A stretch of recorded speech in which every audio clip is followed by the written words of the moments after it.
New question, the member for Trinity-Spadina.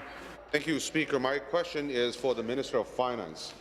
In the fall, I asked the Minister a question on 401 Richmond, a building in my riding occupied by over 140 artists, cultural producers, galleries, festivals, and shops.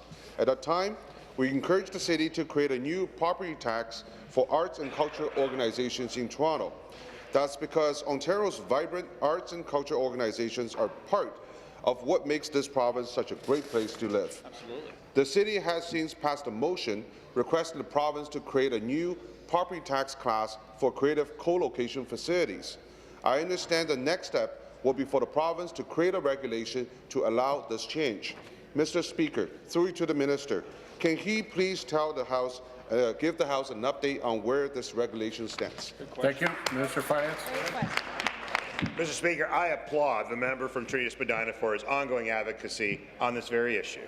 I am proud to talk about this resolution for the people of Toronto and his riding. MPP Dong has worked tirelessly with the owners and tenants of 401 Richmond for the last year, and I thank the member for his leadership in his community.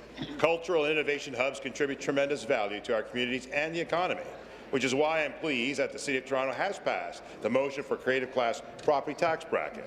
My staff and Ministry of Finance are working closely with the City staff to finalize the details of the provincial regulations, which will be completed in the coming weeks, Mr. Speaker. We want to make sure we get it right, and I'm proud to work alongside our colleagues in this House and my caucus members who work so hard to support local arts and community culture, and in particular, proud of this member who has achieved a great step forward for the cultural organizations of Toronto. Supplementary. Thank you, Speaker. And I want to thank the Minister for his answer.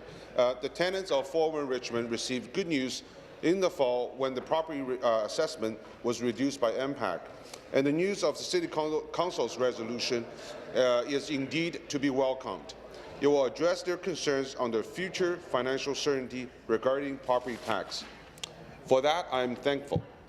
I've been asked by other stakeholders in my riding who would also like to be included in this new property tax class on eligibility. Could the Minister explain how our constituents can determine if they are eligible? Thank you. Minister. I want to thank the member again for this important question. We're making sure the city has the maximum flexibility so that this new property class can best reflect the needs of Toronto. Let's be clear, it's the city that's responsible for establishing the criteria surrounding the new property class. And I understand city staff are in process of developing a framework in consultations with the arts and cultural community to ensure that eligibility criteria reflects the goals of that community. So any questions that property owners might have should be, in this case, referred to the City of Toronto. However, we will continue to support the City and other parties in their efforts to ensure that properties like 401 Richmond can continue to operate as important incubators for the arts and cultural community. Again, I thank the member for this important question.